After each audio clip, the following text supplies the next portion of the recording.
दीपक प्रकाशन dictation start. सभापति महोदय, अल्पराम, इस देश के किसान को उसकी मेहनत का उचित दाम मिलना चाहिए।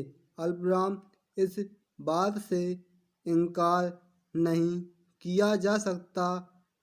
पुलब्राम, मैं इस सदन का ध्यान इस बात की ओर दिलाना चाहता हूँ कि जब जब भी किसानों को दी जाने वाली सहायता की बात कही जाती है तो यहाँ पर कभी भी कोई उचित निर्णय नहीं लिया जाता है। पूर्णविराम।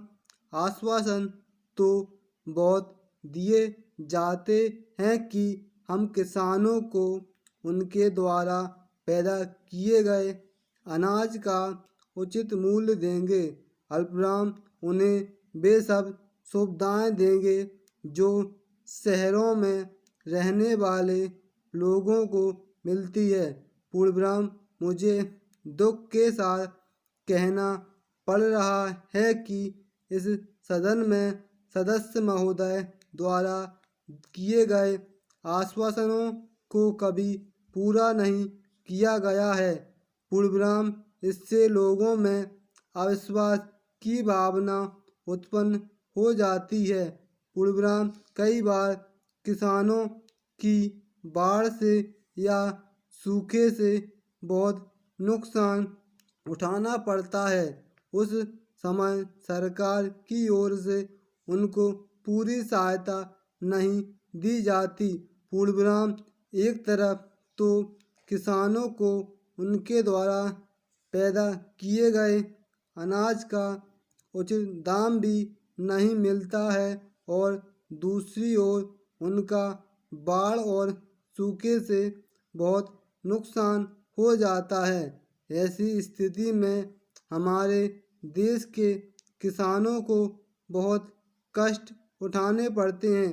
पूर्णविराम महोदय, अल्पराम, महाराष्ट्र में किसानों के आंदोलन की बात हम सुनते हैं।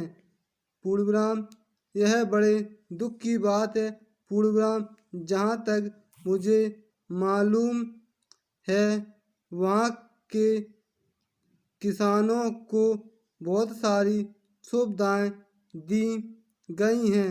वहाँ के किसानों को दिए गए ऋण माफ कर दिए गए हैं।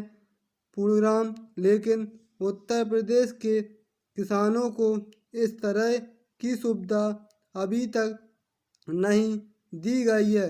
पूर्णविराम, मैं महाराष्ट्र के किसानों से निवेदन करना चाहता हूँ कि जो कुछ उन्हें दिया जा रहा है उससे उन्हें संतुष्ट होना चाहिए और देश के विकास में पूरी तरह से हिस्सा लेना चाहिए।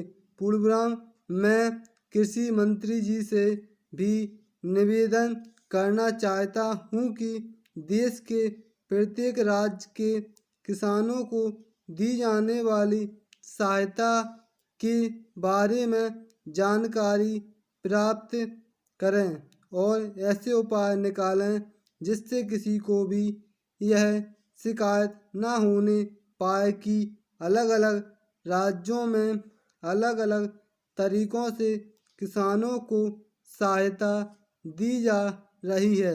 मैं माननीय मंत्री जी का आदर करता हूँ। मैं समझता हूँ कि उनके दिल में किसानों के लिए पूरी तरह जगह है, लेकिन उनके लाभ की योजनाओं को भी अच्छी तरह से लागू करना होगा। पूर्णविराम।